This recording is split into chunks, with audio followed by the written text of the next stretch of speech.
নমস্কাৰ, মোৰ নাম শ্ৰী সুকুমাৰ শৰ্মা। মই বৰ্তমানৰ বজালী জিলাৰ অন্তৰ্গত গাঁও ভোগপুৰ, তাৰ পৰা আমাৰ অসমৰে তিনিচুকীয়া জিলাৰ মাকুম চাবলৈ আহিছোঁ। আৰু মাকুম চাবলৈ আহি মই ইয়াৰে চাহ জনগোষ্ঠীৰ বহুত কিবা কিবি চালোঁ। কিন্তু মাকুমৰ যিটো বিশেষ বস্তুৱে মোক আকৃষ্ট কৰিছিল সেইখিনি হ'ল যে ইয়াত থকা চীনা মানুহখিনি আৰু তেওঁলোকৰ জীৱনশৈলী, তেওঁলোকে ক'ৰ পৰা আহিছিল, বৰ্তমান তেওঁলোকৰ উত্তৰসূৰীবিলাকে কি কৰি আছে সেইবিলাক জানিবৰ কাৰণে। তো এনেকৈ বহুতখিনি কথা জনাৰ পিছত আজি মই এখন বিশেষ স্কুললৈ আহিছোঁ। আজি ভাবিছোঁ সেইখন স্কুল মোৰ লগতে আপোনালোকেও চাওক। আহা সঞ্জয় মোৰ লগত। এইখন ইয়াত লিখা আছে হিন্দী বিদ্যালয় HE মাকুম, স্থাপিত 1958 চন। কিন্তু আপোনালোকক মই জনাব খোজোঁ যে এই স্কুলখন এটা সময়ত এই মাকুমত থকা চীনামূলীয় যিবিলাক মানুহ আছিল তেওঁলোকে এই স্কুলখন স্থাপন কৰিছিল। আৰু এই স্কুলখনত সেই সময়ৰে চীনামূলীয় যিবিলাক মানুহ আছিল তেওঁলোকে তেওঁলোকৰ ল'ৰা ছোৱালীবিলাকক চীনা ভাষা শিকাবৰ কাৰণে এই স্কুলখন খুলিছিল। আৰু এই স্কুলখন তেওঁলোকে স্থাপন কৰিছিল মই শুনাত বা মই জনাত 1950 চনত, সেই সময়ৰ মাকুম অঞ্চলত থকা চীনামূলীয় কিছুমান মানুহৰ দ্বাৰা। আৰু এইখন স্কুলত অসমীয়া ভাষাৰো শিক্ষা দিয়া হৈছিল। অসমীয়া ভাষাৰ শিক্ষা দিয়াৰ কাৰণে ইয়াৰ থলুৱা যিবিলাক অসমীয়া ভাষী মানুহ আছিল তেওঁলোকক ইয়াত নিযুক্তি দিয়া হৈছিলে। আৰু বাকী চীনৰ মেণ্ডাৰিন ভাষাটো শিকোৱাৰ কাৰণে ইয়াতে মেণ্ডাৰিন জনা যিবিলাক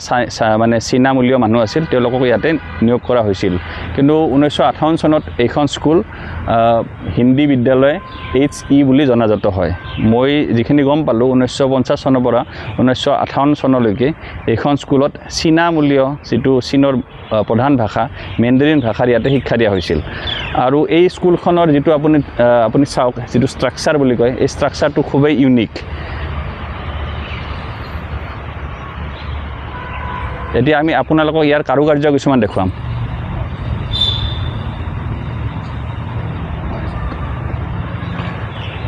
ইয়াৰ প্ৰথম আপুনি চাওক, ইয়াৰ যিটো উচ্চতা, মানে ইয়াৰ মানে কি গোটেই বিল্ডিংটোৰ যিটো উচ্চতা, এইটো আজিও তাৰমানে অক্ষত অৱস্থাত আছে। যে আমাৰ নৰ্মেলি কি দেখোঁ যে আমাৰ কি কয় বিল্ডিংবিলাক তল পৰি যায় আৰু আমাৰ ৰাস্তা পদূলিবিলাক ওখ হৈ যায়। কিন্তু এইটো ঘৰ সেইটো টাইমতে তেওঁলোকে কি বা হিচাপ কৰি বনাইছিল, আজিও ৰাস্তাৰ লগত সম উচ্চতাতে এই মানে কি কয় বিদ্যালয়ৰ যিটো আপোনাৰ ফ্ল'ৰ বুলি কয় সেইটো এতিয়াও সেইটো উচ্চতাতে আছে। আৰু দ্বিতীয় বস্তুটো আপোনালোকক দেখাব খোজোঁ, এই আপোনালোকে দেখিছে এই খুঁটাবিলাক, এই খুঁটাবিলাক আপুনি দেখিছে এইবিলাক লোহা, বাহিৰত লোহা, ইয়াৰ ভিতৰত আপোনাৰ চিমেণ্ট দিয়া আছে। এইটো এটা কথা। আৰু ওপৰৰ ষ্ট্ৰাকচাৰটো আপোনালোকে চাওক, ওপৰৰ ষ্ট্ৰাকচাৰটো আপোনাৰ এনেকুৱা এটা মানে ধেনু ভিৰিয়া এটা ভাজ এটা এইটো। আৰু ইয়াতে আপুনি এই বেৰবিলাক চাওক, এই বেৰবিলাক কমপ্লিটলি চিমেণ্টেৰে বনোৱা নহয়, ইয়াত ইটাও নাই। ইয়াৰ ভিতৰত বাঁহ আছে, বাঁহৰ ওপৰত বাঁহৰ বেৰৰ নিচিনা জালি বনাই তাৰ ওপৰত চিমেণ্টৰ লেপ দিয়া আছে। আৰু এতিয়াও বহুত মজবুত এই ৱালবিলাক। আৰু এই দৰ্জাবিলাক তেতিয়াৰ দিনতে বনোৱা, চীনামূলীয় মানুহবিলাকে বনাইছিল। আৰু আপোনালোকক জনাব খোজোঁ যে চং উপাধিৰ, কালি মানুহ এঘৰ তাত গৈছিলোঁ, চং মানে তেওঁলোকে নিজকে কাঠৰ পোক বুলি কয়। কাঠৰ পোক মানে হ'ল তেওঁলোকে যিটো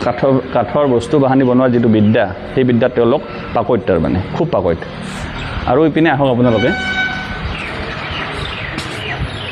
আপোনালোকক মই দেখাই দিওঁ। ধৰক মই ইপিনেদি ইয়াতে সোমোৱাৰ পিছত ইয়াৰ ইণ্টাৰলকিং ছিষ্টেমটো আপোনালোকক দেখাম। সোমোৱাৰ পিছত মই এইখন দৰ্জা খুলি মই ইপিনে যাব পাৰোঁ। নেক্সট ইয়াত এটা বস্তু আপোনালোকে চাই লওক, তেওঁলোক ইমান দূৰদৰ্শী আছিল বা ইমান মানে কি আপোনাৰ তথ্য প্ৰযুক্তিত পাৰ্গত আছিল, তেতিয়াই তেওঁলোকে এনেকুৱা ধৰণৰ শ্লাইডিং যিবিলাক খিৰিকী, এই খিৰিকীবিলাক তেওঁলোকে ইয়াতে বনাইছিল। এই শ্লাইডিং খিৰিকী আজিকালি AC ৰুমবিলাকত এনেকুৱা শ্লাইডিং খিৰিকী ইউজ কৰা হয়। তেতিয়া তেওঁলোকে সুনিপুণ একদম কাৰিকৰী বিদ্যা খটুৱাই এনেকুৱা শ্লাইডিং খিৰিকীবিলাক বনাইছিল। এতিয়া মই এইটো ৰুমৰ পৰা এইটো ৰুমত আহিব লাগিলে এইখন দৰ্জা খুলি, ধৰক এইখন খোলা আছিল, এইখন খুলি মই এইপিনে আহিব পাৰিম। ইয়াৰ পিছত মই এইখন দৰ্জা খুলি মই ইয়াৰে বাহিৰত যাব পাৰোঁ। আৰু এইখন দৰ্জা খুলি মই সিপিনে যাব পাৰোঁ বোলে এবাৰ যদি আপুনি এইটো ৰুমত সোমায় যিকোনো এখন দৰ্জা খুলি যদি সোমায় আপুনি ভিতৰে ভিতৰে ইপিনেও যাব পাৰিব আপুনি সিপিনেও যাব পাৰিব আৰু আপুনি ইপিনেও যাব পাৰিব এতিয়া আমি ইয়াৰ পিছফালটো চাম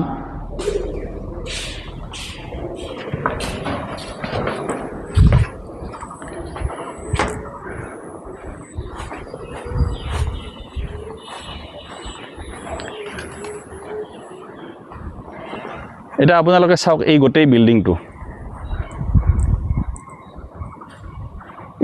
চাওক আপোনালোকে এই বিল্ডিংটো যেতিয়া আপোনালোকে লক্ষ্য কৰক ভালকৈ সঞ্জয় তুমি অকমান মাজলৈকে আহা এই বিল্ডিংটোৰ মাজত মই আছোঁ আৰু এই দুফালে আপোনালোকে দেখিছেনে এটা হেলিকপ্টাৰৰ যিটো উইংছ বুলি কয় পাখি নিচিনা এই গোটেই মানে যেটো স্ট্ৰাকচাৰ সেই স্ট্ৰাকচাৰটো এটা চৰাই নিচিনা ইপিনে দেউকা আছে ইপিনেও দেউকা আছে আৰু মাজত এই ধৰক এই চৰাইটোৰ দেহটো মানে এটা বৰ অদ্ভুত ধৰণৰ মানে স্ট্ৰাকচাৰ বুলি যেটো কয় আৰু দ্বিতীয়তে এইটো এটা বিল্ডিং এই বিল্ডিংটো চীনা মানুহবিলাকে বনোৱা এইটো বিল্ডিঙত এই দেখিছে আপোনাৰ এই টিংবিলাকো সেই চীনৰ টাইমৰে এই কি কয় চীনা মানুহে লগোৱা চীনৰ টাইমৰ নহয় চীনা মূলীয় মানুহবিলাকে লগোৱা সেইটো টাইমৰে এইটো এইবিলাক টিং আপোনাৰ আৰু এইবিলাক যে খুঁটা আছে এইবিলাক লোহাৰ খুঁটা সেইটো সময়ৰে আৰু এইবিলাক পৰৱৰ্তী সময়ত মানে এইবিলাক বনোৱা আমাৰ মানুহে বনোৱা এইবিলাক তো এইবিলাক আপোনালোকক নেদেখাওঁ পুৰণা বস্তুখিনি আপোনালোকক দেখুৱাওঁ তো দেখুৱাব খুজি আপোনালোকক আকৌ এতিয়া লৈ যাম চাওক এইবিলাক টয়লেট এইটো লেডিজ টয়লেট এইপিনে যাব নোৱাৰিম আমি তো ইয়াতে ৱেষ্টাৰ্ণ কমোড টাইপৰ বস্তু তেতিয়াই তেওঁলোকে চিমেণ্টেৰে বনাই থোৱা আছিল আৰু এইটো হ'ল আপোনাৰ বয়জৰ কাৰণে টয়লেট লিখা আছে মেল ষ্টাফ টয়লেট ইয়াতে কি হ'ল এইবিলাক পিছত বনোৱা কিন্তু ইয়াতে আপোনালোকে পাৰ্টিশ্যন দিয়া যিবিলাক মানে পেচাব কৰা ঠাই সেইবিলাক তেওঁলোকে তেতিয়াই বনাই থৈ দিছিল খুব ধুনীয়াকৈ এইবিলাক এনেকৈ বনাই থৈ দিয়া আছে আৰু ইয়াৰ তলত আপুনি ড্ৰেইনেজ ছিষ্টেমটো সুনিপুণভাৱে বনোৱা হৈছিল এতিয়া লাহে লাহে এইবিলাক নষ্ট হ'ব ধৰিছে ঠিক এনেকুৱা এতিয়া আপোনালোকে আকৌ দ্বিতীয় বস্তু কেইটামান চাওক এইটো হ'ল যে এইটো এটা বিল্ডিং সেই সময়তে চীনামূলীয় মানুহবিলাকে তেওঁলোকৰ মানে ডিজাইন তেওঁলোকৰে যি কয় বনোৱা তেওঁলোকে লগ লাগি এইটো বিল্ডিং বনাইছিল এইটো কমপ্লিট সেইটো টাইমৰে সেইবিলাক টিন সেইটো টাইমৰে গোটেইখিনি ইয়াতে কোনো ধৰণৰ নতুনত্ব ইয়াতে ব্যৱহাৰ কৰা হোৱা নাই আৰু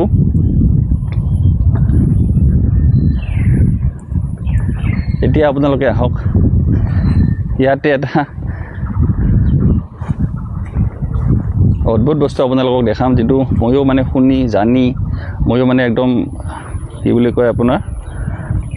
আশ্চৰ্য মই মানি গৈছোঁ এইটো কথাত এই যে গছবিলাক দেখিছে আপোনালোকে এই গছবিলাক চাওক আপোনালোকে এই গছবিলাক আমাৰ ভাৰতীয় গছ নহয় এইবিলাক চীনৰ পৰা আনি ৰোৱা গছ বুলি কয় এই গছবিলাকৰ আপুনি দেখিছেনে এই গছবিলাকৰ বৈশিষ্ট্য হ'ল আপোনাৰ ইয়াতে কেইডালমান গছ আছে এনেকুৱা সঞ্জয় মই দেখাই দিওঁ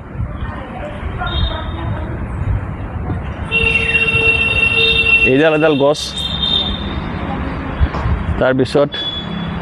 সৌৱা তাত এডাল আছে দুডাল তিনিডাল চাৰিডাল গছ আছে এই গছবিলাকৰ বৈশিষ্ট্য কি জানেনে আপোনালোকে এই গছবিলাক 12 মাহে সেউজীয়া হৈ থাকে আৰু ইয়াৰ এজন মোক কৰ্মচাৰী বুজাই দিলে ইয়াৰ সেউজীয়া হোৱাৰ কাৰণটো এইটো এই পাতবিলাক আপোনালোকে চাওক এই পাত কিছুমান আছে যিবিলাক পাত অলপ অলপকৈ আপোনাৰ সেউজীয়াৰ পৰা লাহে লাহে মৰহি যাব ধৰিছে শুকাব ধৰিছে এইটো হ'ল এটা পাত যেটো পাত নতুনকৈ সেউজীয়া হৈছে সেউজীয়া হ'ব ধৰিছে এইটো সেউজীয়াৰ পৰা লাহে লাহে আপোনাৰ শুকান হ'ব ধৰিছে আৰু এইটো পাত এইটো অলৰেডি শুকান হৈ এইটো সৰি পৰিছে গতিকে ইয়াৰ পাতটো তিনি ধৰণৰ এটা হ'ল অতি সেউজীয়া এটা হ'ল সেউজীয়াৰ পৰা লাহে লাহে লেৰেলি গৈ আপোনাৰ শুকান হ'ব ধৰা আৰু একেবাৰে এটা শুকান পাত মই মোৰ জীৱনত আজিলৈকে এনেকুৱা গছ দেখা নাই সেইকাৰণে কি হ'ল যে এটা সময়ত গছৰ পাতবিলাক সেউজীয়া হৈ থাকে তাৰপিছত আপোনাৰ লেৰেলি গৈ আপোনাৰ কি কয় শুকাব ধৰে তাৰপিছত শুকাই যায় এই তিনিটা প্ৰকাৰৰ পাত থকাৰ কাৰণে এই গছবিলাক আপোনাৰ 12 মাহে ইয়াৰ যেটো লুক সেইটো সদায় সেউজীয়া হৈ থাকে সেইটো এটা ইয়াৰ প্ৰধান বৈশিষ্ট্য আৰু দুটা বৈশিষ্ট্য আছে আপোনাক মই দেখাই দিছোঁ এই যিবিলাক শিপা দেখিছে আপোনালোকে এই দেখাত এনেকুৱা লাগে এই শিপাবিলাক চাওক এই শিপাবিলাক দেখাত এনেকুৱা লাগে যে ওপৰে ওপৰে থকা নিচিনা লাগে কিন্তু কথাটো হ'ল এই শিপাবিলাক যে এনেকৈ গৈছে ইয়াৰ পিছত আৰু শিপা তলতো গৈছে এনেকৈ তলত যোৱাৰ পিছত আকৌ এনেকৈ শিপাবিলাক আপোনাৰ ভিতৰে ভিতৰে বহল হৈ গৈছে তাৰপিছত আকৌ তলত গৈছে তাৰপৰা আকৌ এনেকৈ বহল হৈছে গতিকে এই গোটেই অঞ্চলটোত এই গছৰ শিপাবিলাক জালিৰ নিচিনা আছে আৰু এটা কথা মই গম পালোঁ ইয়াত আহি এই গছৰ যিবিলাক ডাল আছে সেই ডালবিলাক আজিলৈকে যিমান ধুমুহা নাহিলেও কোনো ধুমুহাই এই ডালবিলাক ভাঙিব পৰা নাই মাত্ৰ ডালবিলাক বুঢ়া হৈছে বুঢ়া হৈ আপোনাৰ ভাঙি গৈছে সেইটো বেলেগ কথা কিন্তু যিমানে ধুমুহা বতাহ নাহক কিয় আজিলৈকে এই গছৰ ডাল ধুমুহাই ভাঙি নিব পৰা নাই আৰু সঞ্জয় দেখাই দিয়া ইয়াতে কেইডালমান গছ আছে এই এডাল তাৰপিছত আপুনি চাব পাৰে হোৱা এই এডাল দুডাল তিনিডাল আৰু এই এডাল এই চাৰিডাল গছ এই চাৰিডাল আকৌ এই এডাল আছে এই পাঁচডাল গছ মই ইয়াতে দেখিলোঁ এই পাঁচডাল এই চীনামূলীয় গছ এইবিলাক তো এই গছবিলাকৰ শিপাবিলাক মই শুনিছোঁ ইয়াৰ পৰা বহুত দূৰলৈকে আছে তলে তলে আৰু ইয়াৰ ডালবিলাকৰো এটা বৈশিষ্ট্য আছে সঞ্জয় আহা